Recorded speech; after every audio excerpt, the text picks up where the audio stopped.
Hola, hola chicos, espero se encuentren muy bien. El día de hoy pues vamos a trabajar en la página 94 y 95 de su libro y luego vamos a resolver la página 96 y 97. Vamos a empezar entonces con la explicación. Vamos a continuar hablando sobre la historia de la Revolución Francesa, solamente ahora qué pasó una vez que ya se dio la Revolución Francesa, cómo estuvo este país después de este movimiento. Yo quiero que ustedes recuerden que en la clase anterior mencionamos tres etapas por las que pasó la Revolución Francesa: la Asamblea, la Convención y el Directorio, y que aquí en el Directorio empezamos a hablar de un personaje sobresaliente que fue Napoleón Bonaparte. Entonces, Napoleón Bonaparte instituyó un imperio desde que entró al gobierno por medio del Directorio. Bueno, este fue nombrado junto con otras dos personas cónsul. Las otras dos personas eran parte del gobierno, pero Napoleón, por decirlo así, era el que dirigía, era el primer cónsul. Este estuvo varios años dirigiendo a Francia. En sus primeros 3 años, él se nombró cónsul vitalicio. ¿Qué significa vitalicio? Un cónsul para toda la vida. Lo que significaba es que la población ya no iba a tener oportunidad de elegir a otro dirigente. ¿Por qué? Porque él se había nombrado vitalicio. Este personaje pues obtuvo, ¿verdad? Porque no obtuvo, no, que obtuvo varios logros durante su gobierno. El primero fue organizar el Estado, pero en esta organización del Estado, esto es muy bueno, ¿verdad? Porque un Estado organizado es más productivo que otros estados que están en desorganización. Pero en este movimiento, en organizar el Estado, desplazó a las otras dos personas que estaban dirigiendo el país junto con él.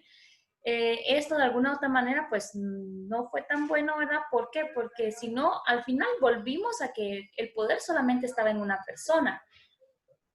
Luego, la segunda acción que hizo fue reorganizar las finanzas públicas. Esto sí fue muy bueno en la parte económica. ¿Por qué? Porque recuerden que Francia estaba pasando una situación económica muy difícil en ese tiempo.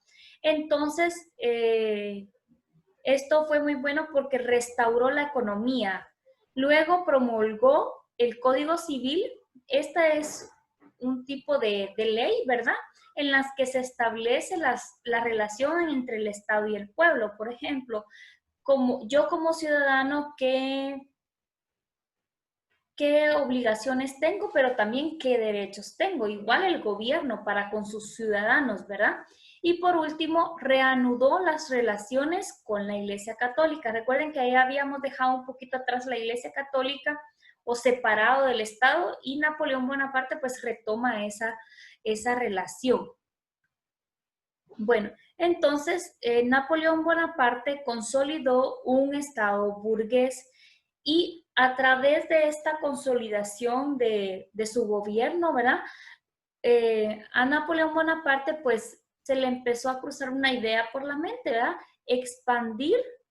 Expandirse por toda Europa. Y esto al final pues no fue tan bueno, ¿verdad? Porque ¿cuál era la forma en que él se iba a expandir? Por medio de guerras, ¿verdad?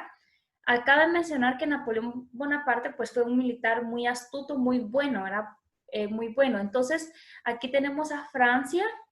Entonces, él viene, empieza a invadir España, Portugal, Reino Unido, Países Bajos, también Alemania, también quiso invadir Rusia, que es el país más grande del mundo, ¿verdad?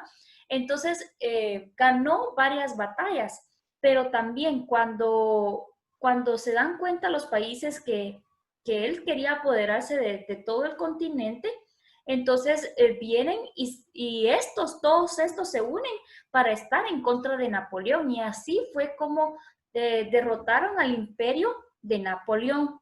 Una vez que se derrota a Napoleón, él murió en 1821, cuando nosotros logramos la independencia, murió Napoleón. Dicen que en una isla en el cual se fue, ¿verdad? Para, para poder estar a salvo, pero murió.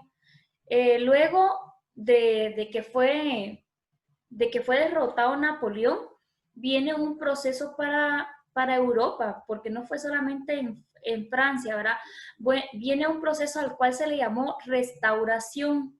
¿Qué quiere decir esto? Que todo lo que se habían logrado durante la Revolución Francesa ya no estuvo vigente. Volvieron las monarquías absolutas, volvieron a que los privilegiados fueran unos pocos, a quitarle derechos a los ciudadanos. Entonces esto pues no fue tan bueno, ¿verdad? Quitamos lo que se había logrado en este tiempo y que costó tanto y volvemos a lo mismo de antes. Y esta restauración tuvo dos eventos principales, que fue el Congreso de Viena, que en este congreso se establece nuevamente un mapa de Europa. Recuerden que de alguna u otra manera con las invasiones de Napoleón, entonces todo esto se había movido. Entonces lo que vienen y hacen una nueva distribución de los territorios.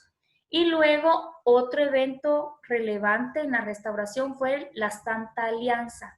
La burguesía una vez, la monarquía una vez posicionada, lo que hace es lo siguiente. Bueno, creemos esta Santa Alianza. La Santa Alianza era un grupo militar que estaba facultado para poder intervenir en cualquier movimiento de manifestación.